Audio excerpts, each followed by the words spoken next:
아브라함은 하나님 말씀을 좇아서 마침내 가나안 땅에 들어갔습니다. 하나님 말씀대로 간 거잖아요. 근데 거기에 기근이 생긴 거예요. 하나님 말씀대로 갔는데 당장 주어진 것은 평안함이 아니었습니다. 우리 중에서도 그럴 수 있죠. 어떤 분들은 하나님 말씀대로 하면 또 거듭나고 나면 만사 형통, 모든 것이 탄탄대로일 거라 생각했는데 아이고 그게 아니라고. 더 어려움이 생기고 또 이 교회 생활한다고 핍박받는 일도 더 많아지고 예전에는 교회를 다니든 어디를 다니든 아무 문제가 없었는데 거듭나고 신앙생활 하려니까 왜 이렇게 가만히 나를 두지 않는지, 하나님 말씀대로 했는데 어째 이렇게 고난이 더 많이 오는지 이상하다고 얘기하는 분들이 신앙생활 속에서 많이 볼 수 있습니다. 그 왜 그런 줄 아셔요? 일단 그 구원받아서 그래요. 구원받았기 때문에 그런 일들이 생기는 겁니다. 자, 여기 아브라함도 하나님 말씀대로 했는데 기근이 왔습니다. 자, 보셔요. 이 기근 어쩌다 우연히 하나님 모르게 생긴 걸까요? 아니면 하나님 다 아시는 계획 가운데서 생긴 걸까요? 두 번째거든요. 하나님 손바닥 안에 다 있는 겁니다. 우리가요, 하나님 말씀대로 했는데도 더 큰 어려움에 맞닥뜨릴 수도 있는 겁니다. 왜냐? 그 상황 속에서 우리가 어떻게 처신하는지를 하나님 보시기 위함입니다. 내가 그 상황 속에서 어떻게 처신하는지 하나님께서 보는 시간이 바로 그 시간인 거예요. 아브라함은 하나님 말씀대로 가나안 땅에 내려왔습니다. 거기서 좀 더 버텨야 되는데, 죽더라도 거기서 버텨야 되는데 기근이 심하니까 애굽으로 내려간 겁니다. 애굽으로 내려간 것은 아주 잘못된 선택이었습니다. 아브라함은 가나안 땅에 들어갔고 거기에만 순종하면 돼요. 기회가 되면 애굽으로 가라 이 말씀이 없으셨거든요. 그냥 가나안 땅에서 죽으나 사나 하나님 처분 기다리고 거기서 살았어야 되는 겁니다. 왜냐? 기근이 심해도 하나님 도와주시겠지 하나님 다 아시는데 애굽으로 내려가면 안 되는 거였어요. 애굽으로 내려가는 것은 하나님의 뜻이 아니었던 겁니다. 우리가요, 말씀대로 하면 어려움이 닥칠 게 뻔해요. 그럼에도 불구하고 말씀대로 했을 때 하나님께서 주시는 피할 길이 무엇인지를 그때 발견하는 거예요. 내 계획대로 내 생각대로 머리 굴려서 다 해놓고 하나님 도와주지 않는 것 같다고. 당연하죠. 하나님은 우리가 감당치 못할 시험당함을 허락지 아니하시는 분인 겁니다. 감당치 못할 것 같은 상황에 하나님은 개입하시는 거예요. 그때 제3의 길을 보여주시는 거거든요. 말씀대로 했을 때 어려움이 주어질 수 있습니다. 자, 우선 이 기근 때문에 딱 애굽으로 내려간 거예요. 내려가자마자 문제가 생기죠. 가자마자 거짓말할 수밖에 없게 됐잖아요. 자기 아내를 누이라고, 물론 맞습니다만 아내잖아요. 자기 아내를 누이라고 속이게 되고 자칫하면은 바로 왕에게 아내를 뺏길 뻔했습니다.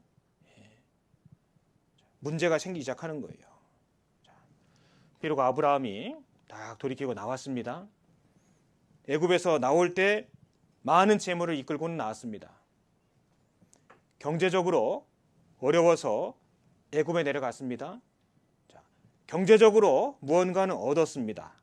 그런데 신앙적으로는 엄청나게 손실을 보게 된 거예요, 사실은요. 돈은 좀 구했을지 모르겠지만 신앙적으로는 어려움을 겪게 된 겁니다. 먹고 사는 문제, 누구의 삶 속에서나 뗄래야 뗄 수 없는 문제 중에 하나입니다. 그런데 그것 때문에 신앙을 내려놓고 하나님 말씀을 포기한다면 돈은 좀 벌지 모르겠지만 신앙적으로는 손해보게 돼 있는 거예요. 보세요. 아브라함이 그 기근 때문에 그것을 참지 못하고 애굽으로 내려갔다가 적어도 큰 두 가지 결과를 얻게 됩니다. 첫 번째는요, 애굽에 내려갔다가 올라오는 길에 하갈, 이방인 몸종을 데리고 오게 됩니다. 그 하갈로 말미암아 이스마엘, 그것 때문에 지금까지 수천 년간 민족적인 얼마나 큰 갈등을 갖게 돼요. 집안에 어떻게 보면 골칫덩어리 하나를 데리고 온 거나 마찬가지 상황이 된 겁니다. 그죠? 또 한 가지는요, 조카 롯하고 상관이 있습니다. 이 조카 롯을 같이 데리고 내려갔었던 거예요. 이집트는 그 당시에 지금 뉴욕처럼 가장 화려한 그런 도시, 그런 국가였습니다. 아브라함은 이집트에 내려갔다가 올라와서 신앙이 회복됐지만 롯은 훨씬 젊었잖아요. 거기서 빠져나오질 못했던 것 같습니다. 그 위의 모습을 보면은요. 결국 도시 생활을 버리지 못하고 다시 소돔 땅으로 들어가게 되는 그 마음 밑바닥에는 애굽 땅에서 보고 온 화려한 것들이 마음속에 자리 잡고 있었던 것 같아요. 결국 그 롯은 세상에 대한 사랑하는 마음을 버리지 못하고 아브라함을 떠나게 되잖아요. 애굽에 내려갔다 왔던 일이 그 마음속에 남아 있었던 겁니다. 그러니까요, 그 기근 곧 좀 믿음으로 버티면 되는데 그거 못 버티고 애굽으로 잠깐 내려갔다 오면서 돈은 좀 벌었을지 모르겠지만 그 집안에 자기 조카에게 있어서 신앙적으로는 막심한 손해를 본 것이다 라고 볼 수도 있는 겁니다. 우리도요, 잘 생각해 보세요. 나는 정말 말씀대로 하고 있는데 뭔가 어려움이 닥치고 예기치 못한 일이 생길 수도 있는 겁니다. 그때 생각해야 됩니다. 이 상황 속에서 내가 어떻게 처신하는지 지금 우리 하나님이 나를 보시려고 하는구나. 그렇게 생각하면 맞아요.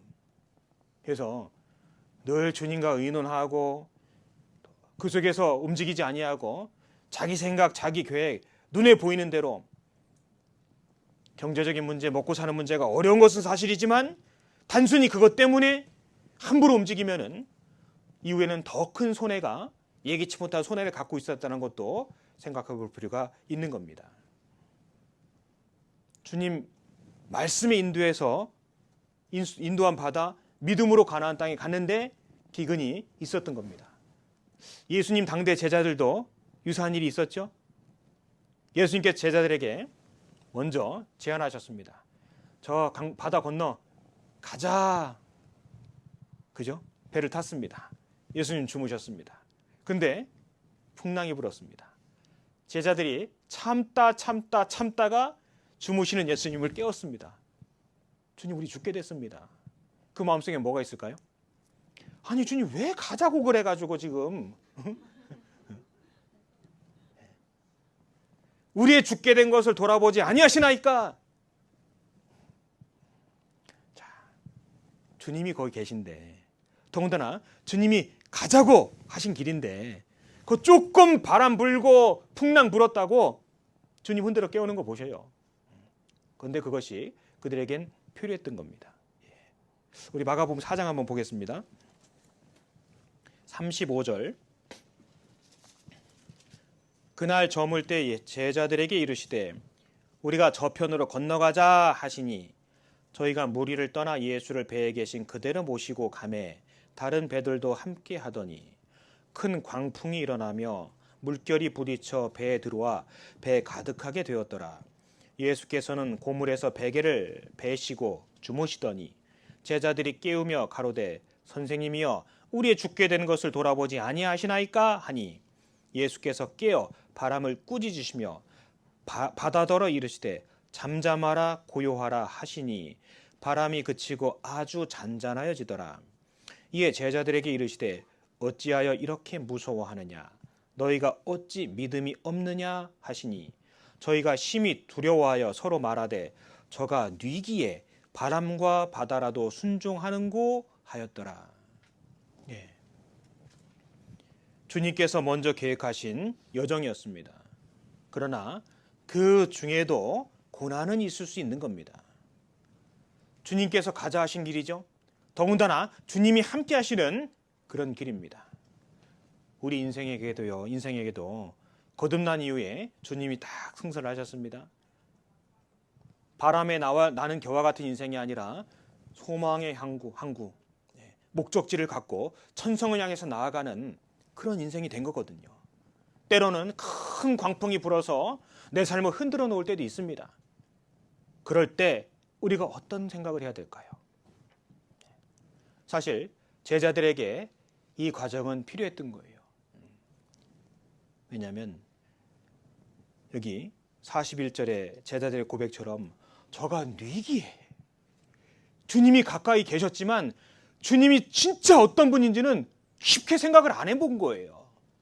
그러니까 그 말씀으로 바람과 바다를 잠잠케 하시는 주님을 봤죠. 그리고 자기들의 믿음 없음을 보았지요. 그 속에서 도대체 저분이 누구시길래? 주님을 안다고는 하지만 깊이 있게 생각은 안 해본 겁니다. 그들에게는 이 과정이 필요했던 겁니다. 비로소 저분이 도대체 누구시길래? 바람과 파도도 순종하는 거. 그것을 깨닫게 되지 않습니까? 주님이 주무시고 계셨다고 기록되어 있습니다. 우리 삶 속에 그럴 수 있습니다. 주님, 나 이렇게 힘든데, 저 이거 꽤 오래 됐는데 왜 주님 안 도와주시나? 주님요, 몰라서 그러신 게 아니에요. 주님은요, 하나님이시기 때문에 때가 되면 개입하시는 겁니다. 때가 되면 개입하시는 거예요. 하나님은요, 절대 때를 놓치지 않습니다.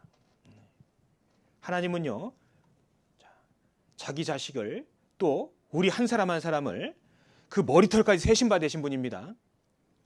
인생은요, 자기 자식 차에 안 태우고도 출발할 수 있어요.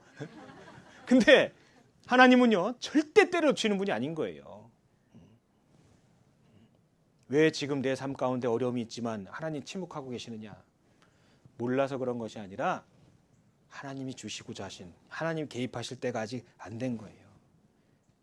기다려야 됩니다. 오직 믿음 갖고 나를 돌아보고 고난 가운데서 진짜 믿음이 드러나는 거기 때문에 내게 좋은 기회를 주셨다 생각하는 것이 맞습니다. 이 제자들처럼 내 자신을 안다고 하지만 모르거든요. 내가 믿음이 있다고 생각하지만 믿음 없이 사는 사람들처럼 살 때도 꽤 많이 있거든요. 그렇지 않습니까? 그걸 발견해야 되는 거예요.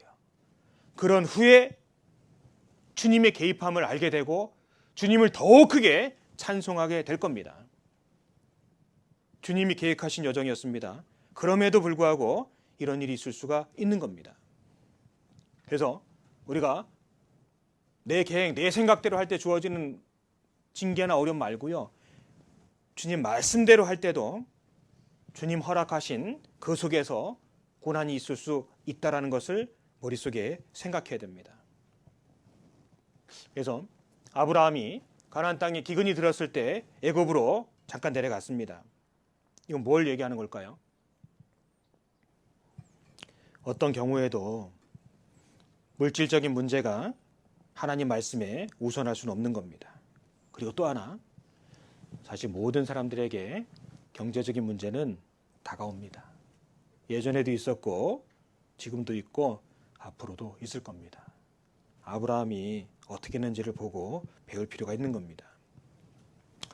우리가 하나님 말씀대로 살다 보면은 물질적으로 더 어려질 수도 있습니다. 해야 될 일이 많잖아요. 그렇지만 나의 도움이 되신 하나님이 살아계시기 때문에 그것까지 맡길 수 있는 믿음이 있으면 좋겠습니다. 내 눈에 하나님 안 믿고 살아가는 사람들 보이잖아요. 잠시 잠깐이지만 저 사람들 하나님 안 믿고도 저렇게 잘 사는데, 아이고, 만일에 그랬다면 그거 반성해야 됩니다. 그를 였겠죠, 구원받은 사람이.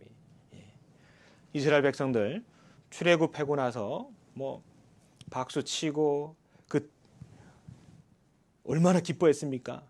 근데 그거 딱 3일이었어요. 3일 지나니까 물 없다고 그냥 난리 피우고 원망하고 마라에 당도했는데 마실 수 없는 쓴물이었잖아요. 그죠? 쓴물이었습니다. 인생은 쓴 거예요. 그때 한 나뭇가지를 주목하고 나뭇가지를 넣었습니다. 물이 달아졌습니다. 나뭇가지가 뭐죠? 십자가.